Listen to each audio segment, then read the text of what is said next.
Bonjour, je vous présente l'Optimus 4X HD, le smartphone quad-core ultra haut de gamme de LG. Il s'agit donc d'un smartphone avec un écran de 4,7 pouces en 1280 par 720 en True HD, donc c'est ce qu'ils appellent True HD, après c'est du 1280 par 720 concrètement, avec un éclairage IPS, enfin un affichage IPS. Comme vous le voyez probablement, il tourne sous Android 4 customisé par LG, donc on va découvrir ça ensemble.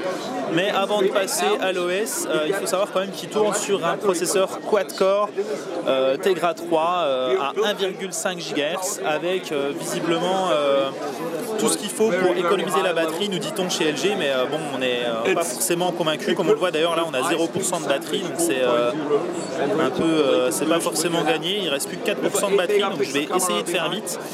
On a pourtant une batterie de 2150 mAh malgré la finesse de l'appareil, puisqu'il fait que 8,9 mm d'épaisseur, donc pour un quad-core avec une batterie de plus de 2 mAh, c'est quand même pas mal. Donc comme je le disais, il a Android 4 et un appareil photo de 8 mégapixels avec flash capable d'enregistrer en Full HD. Donc au niveau d'Android, on voit tout d'abord que LG a utilisé une touche en fait de menu au lieu de la touche multitâche qu'on est censé avoir selon Google. En revanche, on a bien la touche retour et home. Donc au niveau des applications, ça a été refait par LG. Donc on a ici les pages, des onglets avec les téléchargements et les widgets. Donc voilà, ça a été un peu retravaillé par LG. Et au niveau des applications, on a un menu pour les gérer, donc en supprimer certaines, les déplacer, etc. Ensuite, au niveau des widgets, comme on le voit, on a quelques widgets qui ont été rajoutés, comme la météo qui a été retravaillée par LG, des widgets de musique, de raccourcis, etc. Donc tout ça, c'est en plus d'Android 4. Et la barre de notification est sympa aussi, puisqu'on a en plus des notifications de l'accès aux settings, on a aussi des widgets pour modifier voilà, le son, le Wi-Fi, donc c'est tout ce qui est le plus classique, mais l'avantage c'est qu'on peut changer ça ici pour déplacer les profils.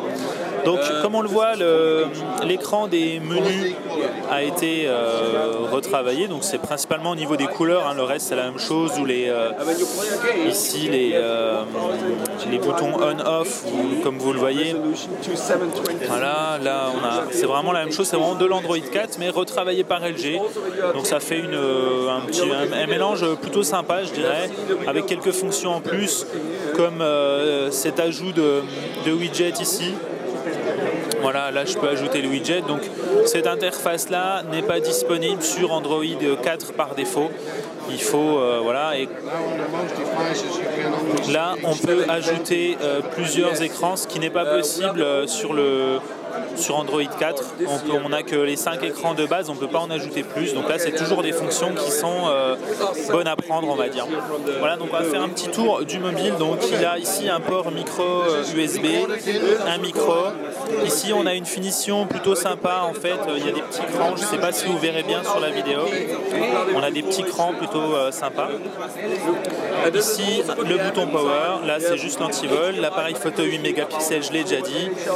Le haut-parleur ici, et donc c'est à peu près tout. On a les boutons de réglage du son qui sont très discrets, ils sont là, on les voit à peine en fait, voilà, mais ils sont bien là. Et donc les 3 touches à l'avant avec une caméra aussi frontale. Voilà, donc c'était tout pour cette petite présentation du LG Optimus 4X HD. Je vais terminer avec une rapide image pour comparer la taille en fait avec le Galaxy Nexus en luminosité maximum si possible. Voilà. Donc les deux smartphones côte à côte, ils font à peu près la même taille. Il faut dire qu'ils ont un écran de la même taille aussi, même résolution.